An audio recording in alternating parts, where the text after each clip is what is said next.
Let me introduce y'all to this YouTube family, showing us the way to get out of debt gradually. My man Josh, he's the king of the household. Wife Christine putting debt in the chokehold. And the kids, they are Grace and Zoe, all four together living life so holy. That Kickin Sunday, daily vlogging. Dave Ramsey plan gonna have us live large, and every day we'll see part of their lifestyle. How they budget and they keep things wrote down. See them work through the envelope system. Credit card goes and the money goes with them. You will see how the family strives, cutting debt like a knife and still have a life, huh? Daily vlog show us how to have fun. When you hear this song, let me hear you say debt is dumb. Debt is dumb, debt is dumb, debt is dumb. Let me hear you say it louder. Debt is dumb, debt is dumb, debt is dumb. Let me hear you say it with me. Debt is dumb, debt is dumb. From Debt is Dumb Tropical Dining Room. Take 400. Take 400. We've got 3 pages of questions today. So there's going to be 2 parts to our vlog today. This is part 1. Part 1. So be sure to go watch part 2. There you go. So we're just going to dive right into it. First question is, do you mind sharing who your cell carrier is and what you pay per month? We are paying around $113 a month for 2 basic cell phones. By basic, I mean mine doesn't even take or receive video messages. That's old. We've been hunting for a better deal and would like to hear how others are cutting the cost down. We thought about getting rid of our cell phones, but we live in North Dakota where the winter storms and chance of vehicles freezing up are -40. We just don't feel comfortable not having them. I would not feel comfortable either. I agree to that. How we have ours is we got rid of our home phone. We went to a cell plan that's unlimited everything through Sprint, and we pay about $130 a month. But we have no home phone. My recommendation is shop around. We found Sprint is the best for our area, and when you go in, ask them for discounts. When we walked in, we weren't even registered yet, and they were, are you AAA? Do you have a credit union? Do you own your home? Do you own your car? We give you, who do you work for? Because every one of those. If you're a teacher, if you're a government worker, you can get a discount for working. I got it in real estate. Yeah, don't ever pay full price. Yeah. They're willing to give you a discount. So. I like that. Next question. It ties in with the first one. But how much is your monthly contract? Is it within your budget? We are trying to get new cell phones coming up in June. We have T-Mobile, but they are frustrating. We want new phones and new carriers. How much is our monthly contract? Is $130. It is part of our budget. It's our normal monthly bills. We did have T-Mobile back in the past. We do agree with you. They are horrible. So. And we were just stuck with phones for almost 2 years that were terrible. And I know you just have to wait. It's tempting to pay that, to get out of your contract. It's however much a month. Our carrier was good. The phones were horrible. We stayed with the same carrier, but we just upgraded and got new phones. Just deal with it and wait. So. But it is in our budget. Everything's in our budget. Okay, next one. I love the term reasonable working budget. I get stressed thinking about locking our family into a strict budget in case something hits the fan, as I don't want to set us up for failure. How long did it take you to work into a reasonable budget for your family? Any bits of advice would be appreciated. You know what? This constant modification. Mm-hmm. We have, he and I come together and we have budget committee meetings, and we had a lot in the beginning. A lot. Anytime you differ on something or somebody wants to bring up something that's on their mind, you have an emergency budget committee meeting. That's what Dave Ramsey calls them. And, it's ebbed and flowed for us. We've been really, really tight on our budget, and then we've been really comfortable on our budget, and then we've kind of we're at a happy medium right now, where we're happy with how much we're putting away towards our debt snowball, and we're still able to live. So granted, we're not living like rich and famous here. We're still tight on an extremely tight budget. We say no to ourselves all the time. But it's a little bit looser than it was. Yeah. So it's really how bad you want to get out of debt will motivate you. And also, we learned that you've got to have oops room in there, which means, the category that life happens. And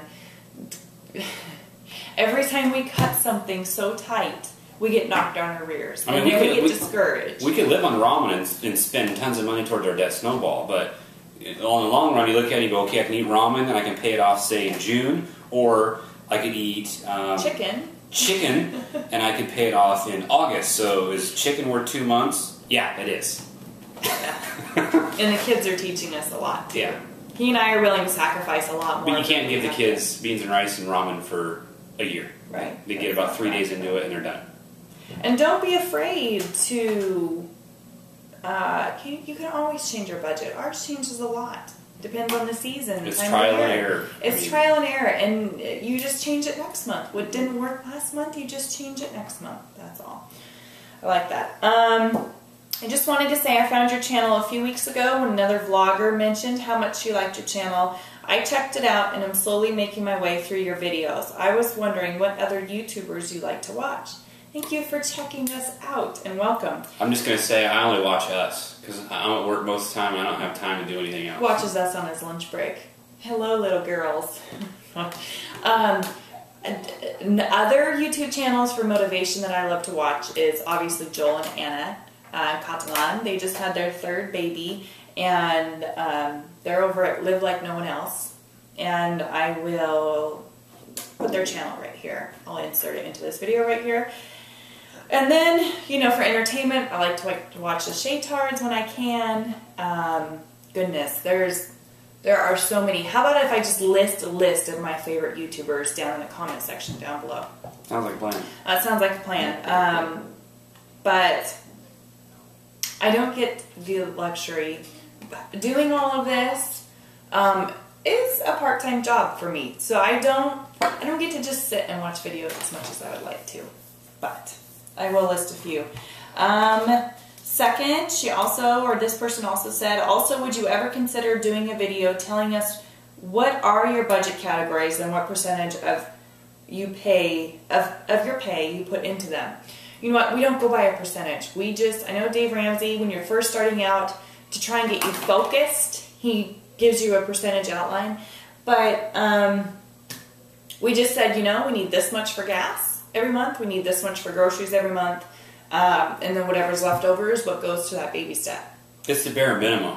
Yeah. Like, we don't have we've got it down to where we do our bare minimum. Kids going to school, me going to work, whatever, and then it's zeroed out. There is nothing left over. Mm-hmm. And sometimes we're short. Like, we say we got $50 for gas this week. That gets us till Thursday. Well, that means Friday, Saturday, and Sunday we don't go anywhere. Right. So we never have anything left over. Because, like, yeah, she does say, you know, Dave Ramsey says 15% or whatever, but sometimes you have leftover, and we don't want that. We want it to be zeroed out at the end of the week or the end of the 2 weeks and everything else to go to debt. And it depends. It depends what your income is. It depends what your mortgage is. It depends what your rent is. It depends what your car payment. There's so many factors that you just have to mentally get in that zone that you're going to do whatever it takes to get out of debt. And so you're going to put the most towards that baby step and live on the least. Yeah, makes sense. Okay. Next one is, if your emergency fund takes a hit, do you make it the first priority the next few months to build it up again, or do you just continue with the snowballing? We've used our emergency fund several times, and we make it the next priority. Say if I use it this month and I spend $500, that means the next month I've got to put $500 back. We take a time out on our debt snowball. We still make our minimum payments, so we're not behind, but we put the money back into the emergency fund, because there was a period where it was 2 months in a row we had to use it. So if I didn't put it back that following month, we wouldn't have had anything to fall back on. So for us, that's the decision we've made as a family, is if we use it, the first thing is to put it back. And it's always worked for us. Yeah. In the spring, somehow, by the grace of God, we made it through. Actually, we had 3 months. Yeah. We had $3,500 in unexpected expenses. 3 months. Boom, boom, boom. As soon as we get our emergency fund back up, we were hit again. Then we'd get it back up, we were hit again. Yeah. So, but we've always been okay. Always. Okay, well, after paying off a car a few weeks ago, my wife and I are a week away from paying off our second bill in our debt snowball. Thanks for your advice and encouragement. You are very welcome. And congratulations. What a feeling. Good for you guys. That car's going to drive different now. Yes. Yeah, baby. So happy. And the motivation you have from getting one debt out of the way and getting to the next one and the next one and however many you've got. That's awesome. Good job, you guys. Next one. Well, we started the emergency fund and got all excited, then had to use it, but it was nice to have it and not go in debt for the emergency. starting to build it up again. That's what There we you just go. talked about. So it does work. And to be open and honest with you guys right now, we're working the Dave Ramsey baby steps as he says it. So we have a $1,000 emergency fund. We're just like a lot of you guys out there. And it is possible. It's a buffer. It's a good buffer. I guess we'll just keep going until we run out of time. Okay. This is a comment off of last week. Last week, it says, a video of you sitting still for 15 minutes would be hilarious. Do it. Haha. You know, I talk about that all the time, but... Well, we didn't have any comments the last Kickin video, hardly any. And Yeah. You guys responded with 3 pages. 3 pages this But week. he said if we don't get any, you'll just get us for 15 minutes. You just stare at us. And I think someone's. I think you should. He's good at awkward. He is the king. Awkward. All right, next one. My husband is getting out of the military in about 30 months. We are debt-free and saving for when he becomes a full-time student. We have enough money saved up to cover the difference of the GI Bill, but we have been debating whether or not we should buy a small condo or rent. If we buy, our plan is to save enough to pay for it in full, and if we rent, we will have enough rent saved up for 6 years in school. Condo is more expensive in the long run. What do you think? Love you guys. We love you too. Well, my thing is, if you could always save up and pay cash for it, that's the best way to go. But you know what I would do so that you're not overwhelmed is rent while he's going to school, because then you're not trying to tackle 2 huge things at the same time. You can kind of, and if something happens, I mean, during that 6 years of school, plus you said you have enough rent saved up. Like, dude, you don't even have to pay rent for 6 years while your husband goes to school. I would give your husband that peace of mind that he doesn't have to worry while he's in school. That would be my advice. But that's awesome. You guys are good savers. You're in a great place, yeah. You should be the one giving financial advice. Good Yeah, for obviously, you. if you guys have saved that much, I think you guys will do really well in saving for a condo. Yeah, but I would get him through school and then Yeah. worry about the house. Just saying. Thank you. I don't make... How about if we should we wrap it up and then just start the next one? Let's wrap this one up and Okay. then we'll start part 2. Okay, so this is it for right now. We'll post, our deck Kickin part 2. We could give them a treat. There's a minute left. We could do a minute of silence. Just sit here and stare at the camera. You won't do it, will you? I could do it for 15 minutes. I could stand here or sit here and just... Be careful what you guys say, because he'll do it. He'll totally do it. Do we have anything else to tell you? Part 2's coming up.